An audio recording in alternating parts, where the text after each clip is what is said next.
just while we're talking about the impact of disinformation, Imedi TV, one of the main propaganda organs of the GD government, I dipped into their feed today and it was full of some of the things you've been describing, blaming Georgia for its own invasion by Russia, cheerleading on the attacks on peaceful protesters, laying the groundwork for banning the opposition. I think people at home in the UK would be surprised to know that that television station is owned and operated in London.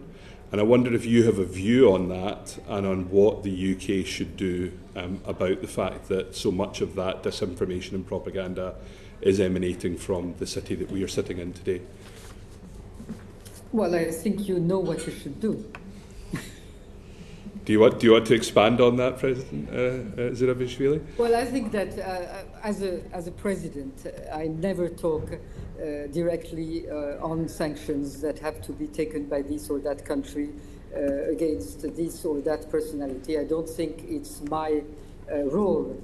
But as a policy, I can certainly say that sanctions, if they are well directed and they concern these very central core issues that are freedom of information, that are the judges that are edicting these sentences that are completely coming out of nowhere, these policemen that are perjuring themselves and providing proofs of something that doesn't exist. Those should be the categories that should be under the threat of sanctions. And another thing that I can say on sanctions, if that's what you want to hear of me, is that I think that until now the sanctions are not used correctly. Because sanctions that are just punishing sanctions, yes, they please to a certain degree the protest population. They say, okay, we have been heard, but they don't serve their ultimate purpose.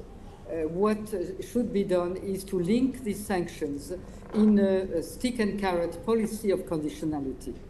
If you do this and that, you revoke a number of decisions, number of laws, you set new elections, which is the only way, not because we want new elections necessarily and the opposition wants it, but because it's the only way out of a political crisis that is now lasting for 5 months and is paralyzing the country.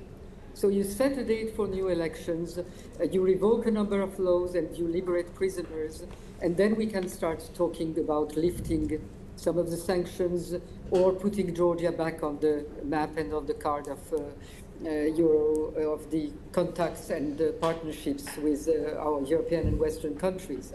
If you don't do it, then you will have a new set of sanctions which will be this and that and address this and that person. That's the way to make those sanctions part of a policy. And if I've won both a request and a criticism to all our friends that have been so supportive of Georgia all over these years, is that we need more of a policy and less reactive measures. Reactive measures, nice statements are fine, but a policy, a coherent, consistent policy is needed very much. And you shouldn't forget that Georgia, it is the Black Sea coast. It is the link between Europe, the Black Sea, and Central Asia. If a country knows the transit role of Georgia more than anybody else, it's Great Britain. You were here at the time when you were really controlling the road to India and to the east.